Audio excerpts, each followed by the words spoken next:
नमस्कार, मैं हूँ ज्योतिषाचार्य राजेश। अपनी किस्मत अपने हाथ में आपका स्वागत है। राशिफल 2025 क्या कहता है वृश्चिक राशि वालों के लिए? उनके जीवन में लव लाइफ कैसा रहेगा? क्या कोई नए प्रेम प्रसंग जन्म ले रहे हैं या पुराने छूटने वाले हैं? क्या प्रेम विवाह में बदल सकता है? वैवाहिक जीवन कैसा रहेगा? विवाह के योग बने हैं 2025 में कि कुंवारे रहेंगे? संतान सुख मिलेगा या संतान कष्ट देगा? या वर्षों की तपस्या के उपरांत संतान की प्राप्ति होगी? इन्हीं सब चीज़ों को हम इसमें कवर करने जा रहे हैं। नमस्कार, मैं हूँ ज्योतिषाचार्य राजेश। अपनी किस्मत अपने हाथ में आपका स्वागत है। पहली बार आप इस चैनल पर आए तो आपसे एक निवेदन है कि आप इसे सब्सक्राइब भी करें और बेल आइकन भी प्रेस करें।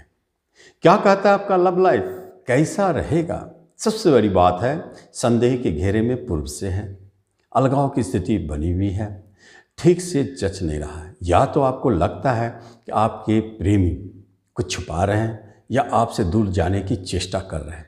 इन्हीं सब उधेड़-बुन में आप रहते हैं।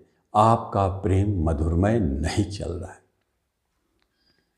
राहुदेव पंचम स्थान में संशय पैदा करते हैं, जो करते रहेंगे, क्योंकि पूर्व से ही आ रहे हैं। 2024 से यह चलता आ रहा है और 2025 में भी 18 मई 2025 तक ये स्थिति बनी हुई है।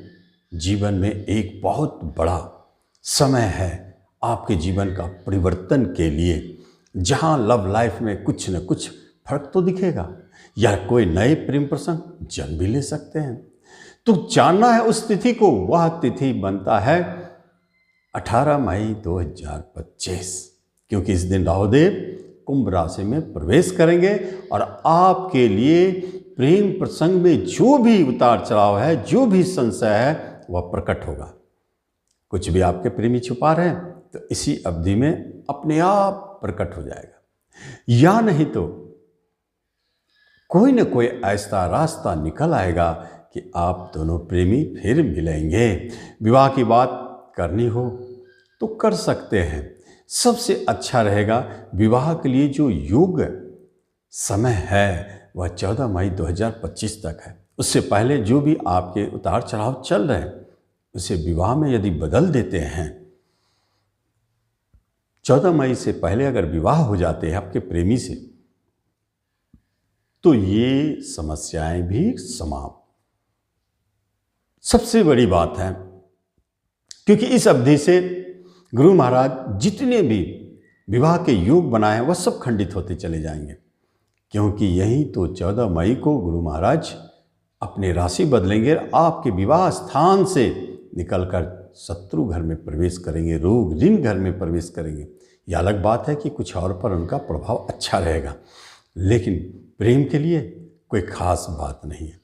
वहाँ पर कोई नेगेटिव पॉजिटिव प्रभाव नहीं है। राहु भी 18 मई को घर बदलकर शनि के साथ चौथे घर में रहेंगे, इसलिए चौथा आपका घर है, वहाँ तो दंगल करेंगे।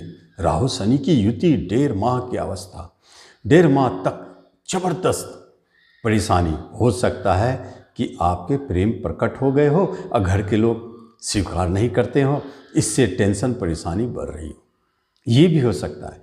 लेकिन इसके बाद जो भी प्रेम समस्याएं हैं वह समाप्त। 18 मई के बाद कोई नए प्रेम प्रसंग जन्म भी ले सकते हैं, और वो जन्म लेंगे तो जरूरी नहीं है कि वह विवाह में बदले, वह आगे तक चला जाएगा एज इट इज़। उसमें कोई नेगेटिव और पॉजिटिव प्रभाव नहीं दिखता है, इसलिए एज इट इज रहेगा। हाँ, शनिदेव का एंट्री जरूर हो रहा है 29 मार्च 2025 को।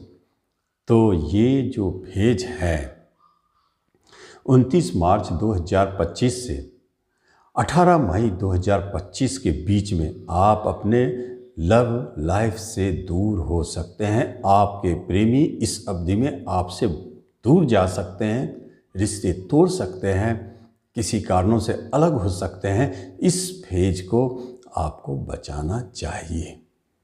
ये स्थिति थोड़ा डिस्टर्ब करने वाला, उसके बाद स्थिति सामान्य रहेंगे। शनिदेव कभी बिगाड़ते नहीं हैं, बल्कि वह थोड़ा विलंब करते हैं, लेकिन वो चीज़ प्राप्त हो जाती है। वैवाहिक जीवन के लिए सबसे बढ़िया समय चल रहा है। विवाह में कोई परेशानी नहीं, कोई उतार चढ़ाव नहीं। जो पुराने चलते भी आ रहे थे शांत है, और जो योग्य है वृश्चिक वाले, उनकी विवाह की बात भी बन रही है। लेकिन याद रखें, तिथि तय करना हो, विवाह को पक्की करना हो, तो आप 18 मई से पहले कर लें। गुरु कृपा मिला हुआ है, उसके बाद गुरुदेव हट जाएंगे तो फिर बात कुछ और हो सकती है, या तो टलेगा या ना भी हो। इसलिए 18 मई से पहले आप अपने विवाह पक्की कर लें, और उससे पहले आपके विवाह के योग बने हैं, शादी होगी। उसके बाद दिसंबर तक, 18 मई से दिसंबर तक खाली बातचीत हो सकते हैं, लेकिन विवाह तय नहीं होंगे।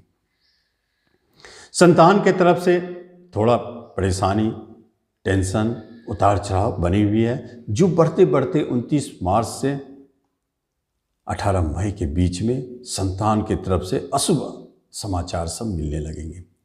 कहीं परेशानी, कहीं संतान को कष्ट, उससे परेशानी, कभी संतान से टेंशन, उससे परेशानी, संतान के काम बिगड़ेंगे। जो संतान जन्म ले रहे हैं, काफ़ी कष्ट दे के जन्म ले रहे हैं, ये सारे स्थिति बनना शुरू हो जाते हैं। इस फेज़ में थोड़ा आपको रेमेडी की ज़रूरत है, प्रेम के लिए भी और संतान के लिए भी।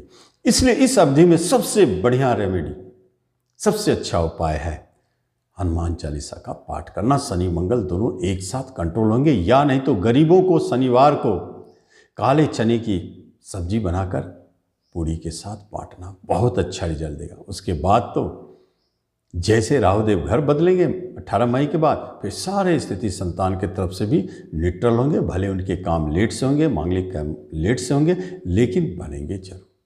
तो इस तरह वृश्चिक वाले 2025 के राशिफल का, लव लाइफ का लाभ लें। धन्यवाद।